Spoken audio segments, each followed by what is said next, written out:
Assalamu alaikum. Afghanistan's drug trade is booming under Taliban rule. Written by the Frontier Post. Author, Rupert Stone. Soon after taking power last August, the Taliban vowed to crack down on narcotics. Fast forward to April of this year, and they seem to make good on that promise, issuing a decree that unequivocally banned the production and sale of illicit drugs. Unfortunately, that decree has been inadequately enforced, and Afghanistan's drug trade is booming under Taliban rule. It will be hard, if not impossible, for the regime to stamp out an industry which provides so many poor Afghans with a livelihood, especially amid the extreme economic and humanitarian crisis which has overtaken the country since last August. Afghanistan's drug economy expanded dramatically after the US and NATO-led invasion in 2001.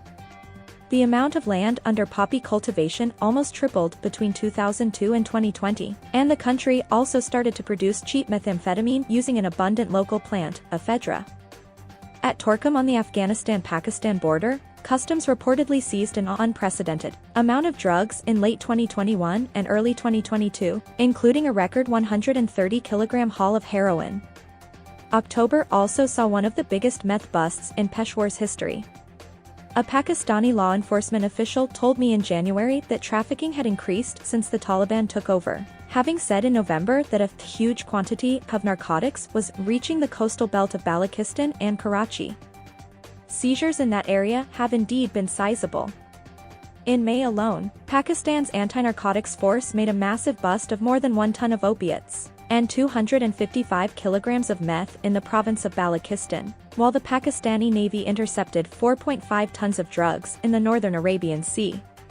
The future, however, is uncertain. According to Mansfield, the price of meth, and to a lesser extent opiates, remains elevated, reflecting concerns about prohibition. He also told me this month that the Taliban, facing sanctions and looking to attract development assistance, could potentially move against ephedra without causing widespread unemployment. But it would be much harder for them to rein in the opium industry without plunging hundreds of thousands of Afghans into deeper poverty. For that reason, a sweeping drugs ban would be very difficult to sustain. And, even if the Taliban did stamp out opiates, that could cause additional problems if countries tried to substitute heroin with opioids such as fentanyl, which happened in North America with devastating consequences.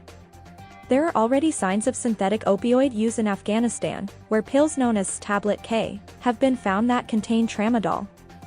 In Pakistan, fentanyl seizures increased last year, too. India must also be considered particularly vulnerable to such a scenario, seeing as it has large numbers of opioid users and a massive, poorly regulated chemical and pharmaceutical industry to supply them. Whatever happens, South Asia's drug problems are here to stay. Courtesy Atlantic Council.